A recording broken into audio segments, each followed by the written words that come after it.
इसके पहले वाले वीडियो में हमने सिख संप्रदाय के गुरुओं के क्रम के बारे में बताया था, जिसमें कि कुछ गुरुओं का हमने क्लियर किया था। फिर से एक बार मैं आप लोगों के सामने ट्रिक को रिपीट कर रहा हूँ।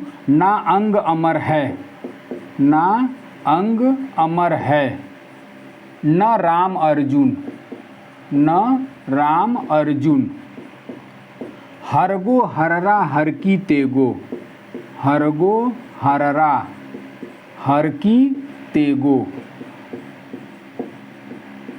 तेगो।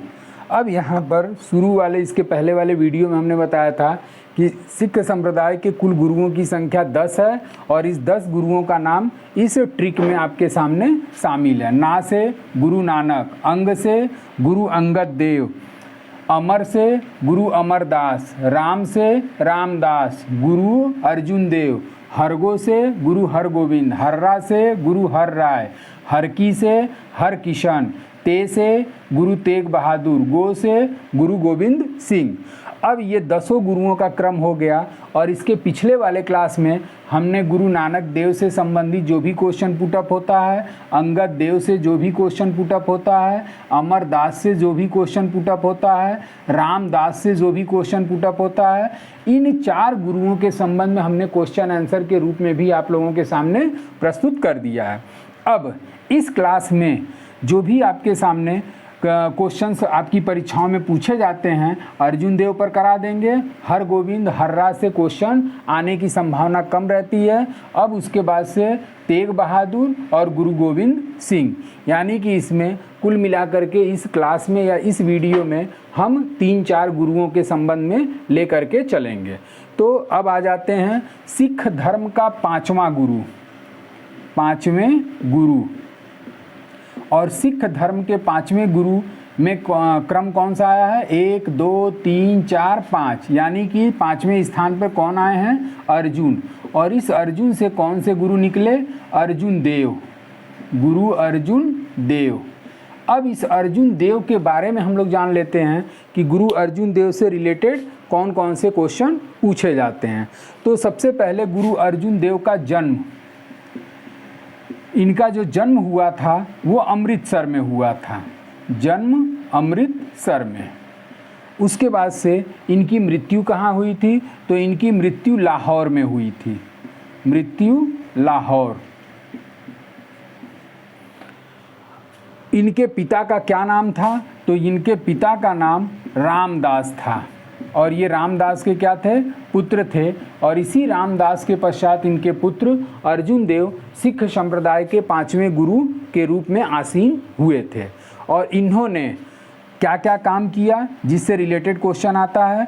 तो जितने भी सिख संप्रदाय के गुरु थे, तो गुरुओं के उपदेशों को, गुरुओं के उपदेशों का संकलन कराया। और जब सभी गुरुओं के उपदेशों का संकलन कराया तो इस संकलन को क्या नाम दिया गया? तो इस संकलन को नाम दिया गया आदि ग्रंथ, आदि ग्रंथ। अब एक क्वेश्चन ये बन जाता है कि आदि ग्रंथ की रचना किसने किया? तो आदि ग्रंथ की रचना गुरु अर्जुन देव के द्वारा की गई। और इस आदि ग्रंथ में जितने भी आपके सिख संप्रदाय के गुरु हैं, उन सभी सिख संप्रदाय के गुरुओं का उपदेशों का उल्लेख इस आदि ग्रंथ में प्राप्त होता है। उसके बाद से आ जाता है संतोष सर को पक्का कराया, संतोष सर को पक्का कराया। जैसा कि इसको पिछले वीडियो में हमने बताया है कि गुरु रामदास के द्वारा अमृतसर में संतोष सर तालाब की खुदाई प्रारंभ कराई गई। तो इन्होंने, रामदास ने तो इस तालाब की खुदाई प्रारंभ कराया, लेकिन उसको पक्का कराने का काम किसके द्वारा किया गया? गुरु अर्जुन देव के द्वारा। और ये संतोष सर तालाब स्थित कहाँ है? तो ये अमृतसर में है, अमृतसर में स्थित।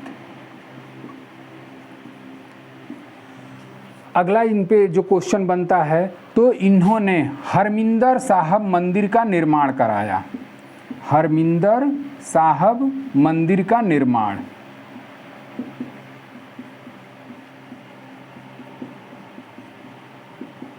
और इस हरमिंदर साहब मंदिर का निर्माण इनके द्वारा कहाँ पर कराया गया? तो ये भी अमृतसर में कराया गया था, अमृतसर में। और इसी हरमिंदर साहब मंदिर का जब इन्होंने निर्माण कराया तो इस हरमिंदर, ये क्वेश्चन भी आपकी कई परीक्षाओं में पूछा जा चुका है कि हरमिंदर साहब मंदिर की नींव अर्जुन देव ने किससे डलवाया था?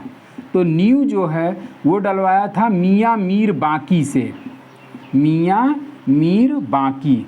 इस पे ज़रा ज़्यादा फोकस रखिएगा कि हरमिंदर साहब मंदिर की नींव गुरु अर्जुन देव ने किससे डलवाया? तो मियाँ मीर बाँकी से डलवाया था।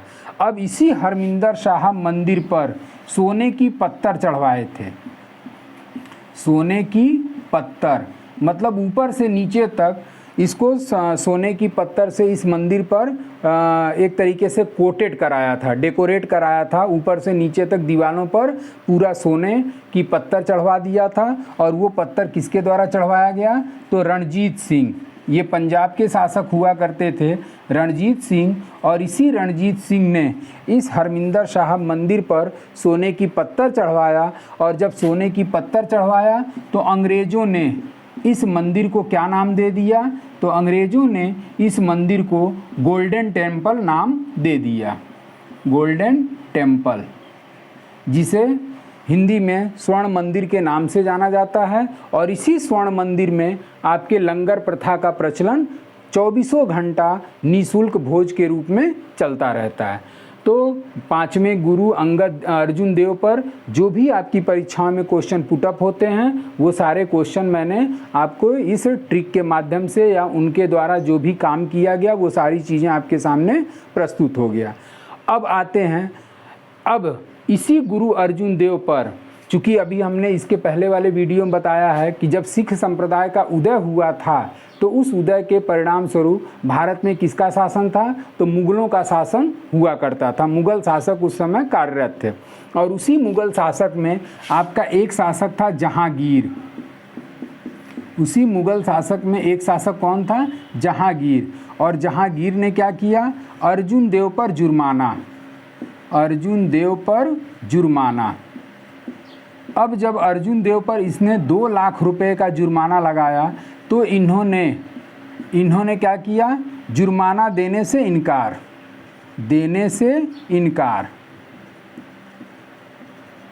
अब जब जुर्माना देने से इनकार कर दिया तब इसी जहांगीर ने गुरु अर्जुन देव को फांसी पर लटका दिया, फांसी पर लटका दिया। तो इस तरीके से इनकी मृत्यु हो गई।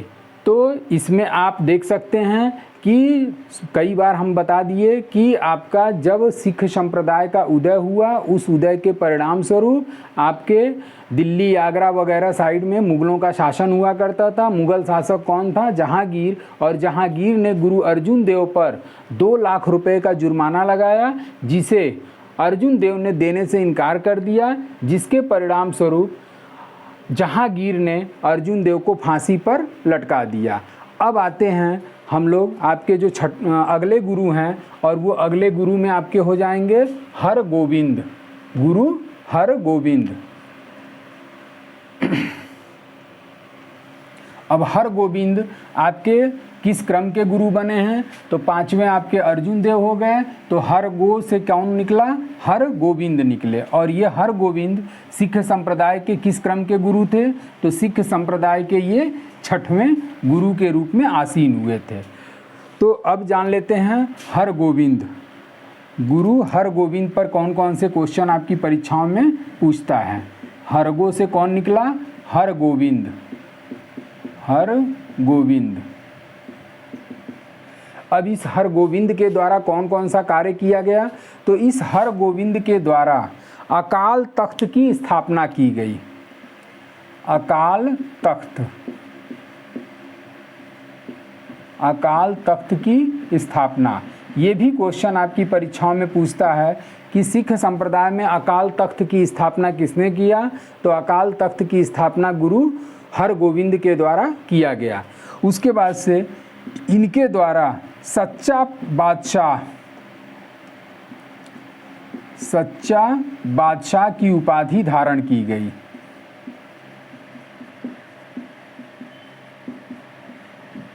सच्चा बादशाह की उपाधि धारण। अब उसके बाद से इन्होंने अमृतसर के निकट किले का निर्माण कराया था। तो किले का निर्माण, अगला पॉइंट इसमें क्या निकल गया, किले का निर्माण।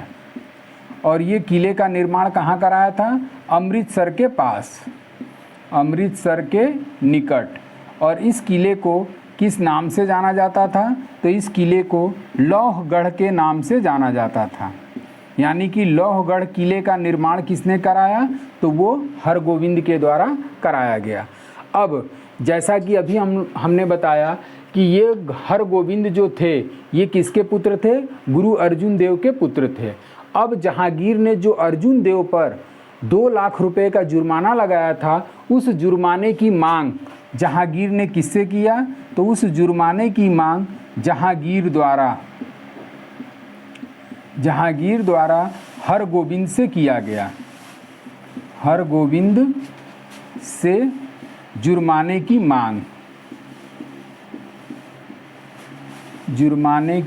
मांग। अब जब हरगोविंद यानी कि अर्जुन देव के पुत्र से जुर्माने की मांग किया, तब इन्होंने भी जुर्माना देने से इनकार कर दिया। जब इन्होंने इनकार कर दिया, तब यहाँ एक एरो मार्क लगा सकते हैं, इनकार। और जैसे ही इनको इनकार किया, जहांगीर ने इन्हें 2 वर्ष का कैद कर दिया, 2 वर्ष का कारावास। और 2 वर्ष का कारावास में इन्हें कहाँ पर इनको रखा गया, तो इनको ग्वालियर कारावास में रखा गया था। तो इस तरीके से आपका अर्जुन देव पर 2 लाख रुपए के लगाए गए जुर्माने की मांग जहांगीर ने हरगोविंद से किया और हरगोविंद ने इसे देने से इनकार कर दिया, जिसके परिणाम स्वरूप जहांगीर ने इनको कैद करके ग्वालियर के किले में डाल दिया। अब आते हैं आपका अगला जो मुख्य गुरु हैं, वो हैं आपके गुरु तेग बहादुर, जिससे कि क्वेश्चन वगैरह आपकी परीक्षाओं में पूछा करता है। तो अब अगला गुरु कौवा गुरु ये कह सकते हैं। तो अब किस क्रम के गुरु हुए, तो फिर से एक बार आपको हम ट्रिक रिवाइज कर रहे हैं, जिसको कि अंगुली पे गिन करके आप 9वें गुरु का क्रम निकाल सकते हैं। तो ना यानी गुरु नानक, ना अंग यानी कि अंगद देव, अमर यानी कि गुरु अमरदास, ना अंग अमर है ना राम अर्जुन, राम यानी कि 4थे नंबर पे रामदास, 5वें नंबर पे अर्जुन देव, उसके बाद से 6वें नंबर पे हरगो यानी कि हरगोविंद, 7वें नंबर पे हर राय, 8वें नंबर पे हर किशन, और ते से कौन से गुरु का नाम निकला, तो गुरु तेग बहादुर। तो इस तरीके से 9वें गुरु कौन हुए, तो वो हुए थे आपके तेग बहादुर। और तेग बहादुर पर जो भी क्वेश्चन आपकी परीक्षाओं में पुटअप होता है, उसके संबंध में हम लोग जान लेते हैं। 9वां गुरु, और 9वां गुरु ते से तेग बहादुर, गुरु तेग बहादुर।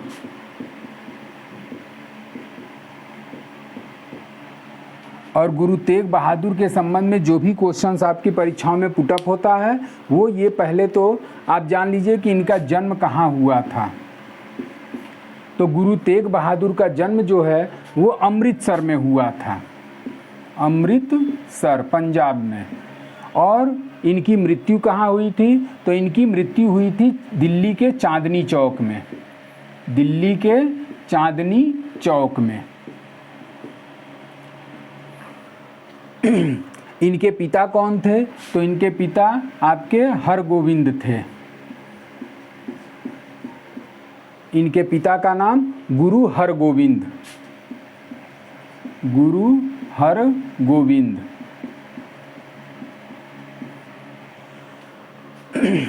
इनकी माता का क्या नाम था, तो इनकी माता का नाम था ननकी, माता ननकी देवी। तो इस तरीके से ये इनका जीवन परिचय हो गया कि गुरु तेग बहादुर का जन्म अमृतसर में, इनके पिता का नाम गुरु हरगोविंद, माता का नाम ननकी देवी, और इनकी मृत्यु चांदनी चौक में हुई थी।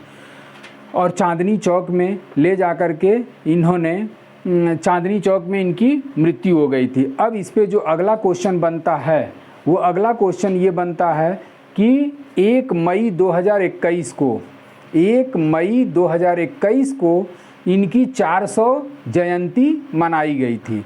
अब 400वीं जयंती, अब यहाँ पर क्वेश्चन इस तरीके से पूछ सकता है करंट अफेयर्स के रूप में कि अभी कुछ समय पहले किस सिख संप्रदाय के गुरु की 400वीं जयंती मनाई गई। तो 400वीं जयंती जो मनाई गई वो किसकी मनाई गई थी? आपके गुरु तेग बहादुर की, गुरु तेग बहादुर की। और ये 400 जयंती कब मनाई गई? तो 1 मई 2021 को। यानी कि इनका जन्म कब हुआ होगा? तो इनका जन्म जो है वो 1621 ईस्वी में हुआ होगा। और इसी 1621 से आपका 2021 जो है वो 400 साल हो जाता है। तो भारत सरकार के द्वारा गुरु तेग बहादुर की 400वीं जयंती 1 मई 2021 को किस रूप में मनाने की घोषणा किया? तो घोषणा भी आपका क्वेश्चन पुटअप हो सकता है। तो ये प्रकाश वर्ष के रूप में मनाने की घोषणा किया था, प्रकाश वर्ष के रूप में मनाने की घोषणा किया। उसके बाद से इनके द्वारा शीशगंज गुरुद्वारे का निर्माण हुआ था। शीशगंज गुरुद्वारा जो कि कहाँ स्थित है? ये दिल्ली में स्थित है।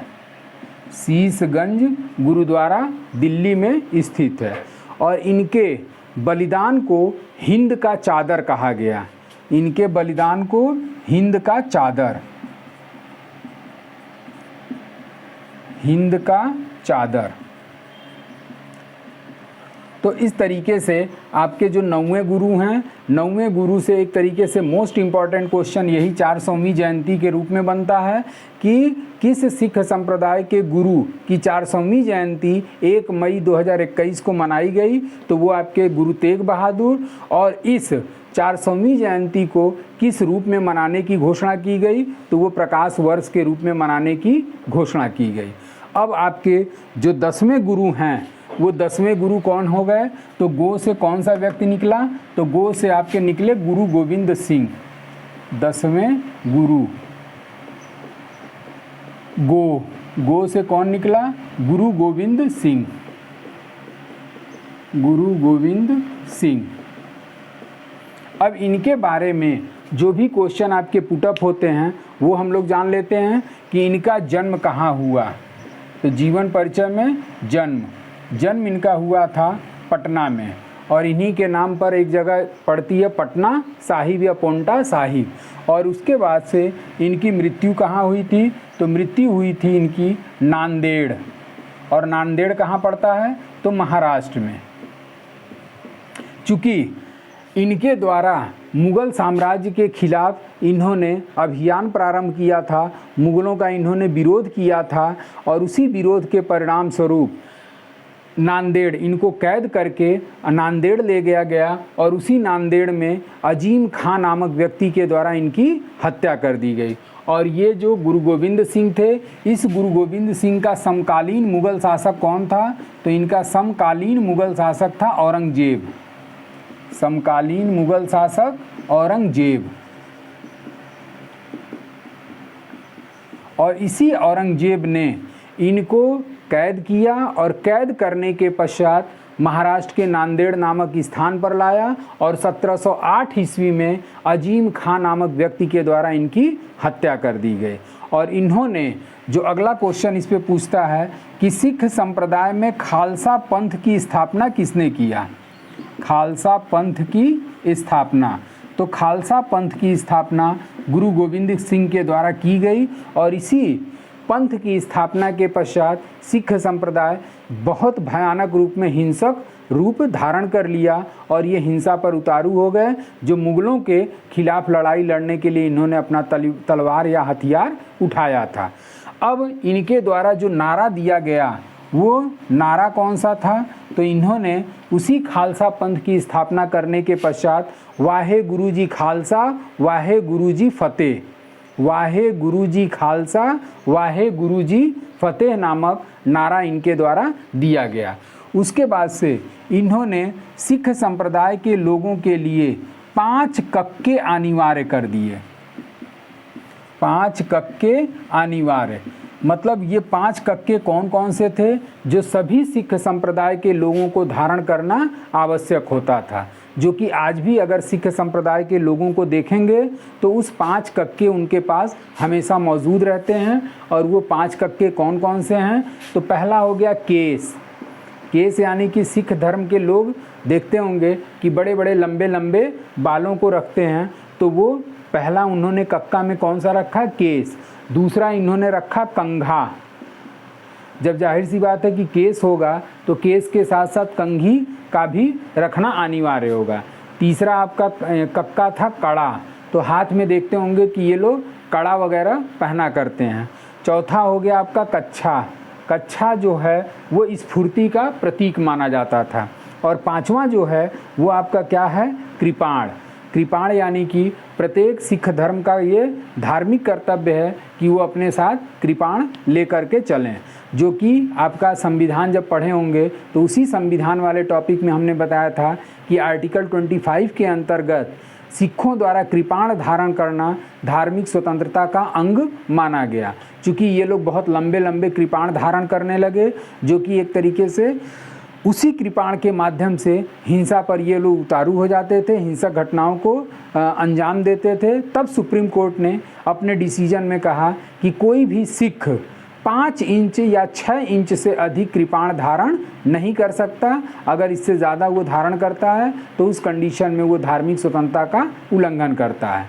तो आपका ये जो 10 गुरु हैं, उस 10 गुरु का ट्रिक के माध्यम से, पहले तो हमने क्रम बता दिया ट्रिक के माध्यम से कि ना अंग अमर है ना राम अर्जुन, हरगो हररा हर की तेगो।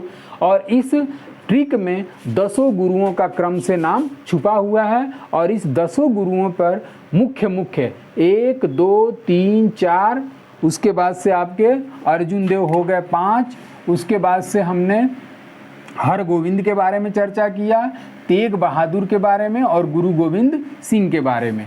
यानी कि 1 2 3 4 5 6 7 8, ये 8 गुरुओं से रिलेटेड क्वेश्चन आपकी परीक्षाओं में भी आता है। तो ये आपका ट्रिक हो गया। उससे संबंधित जो क्वेश्चन आपकी परीक्षाओं में आता है ये पूर्ण रूप से आपका सिख संप्रदाय के गुरुओं से रिलेटेड इसी ट्रिकी जीके के माध्यम में आपके सारे क्लास खत्म हो गए। मतलब सिख संप्रदाय से संबंधित सारे क्वेश्चन आंसर इसमें पुटअप हो गए।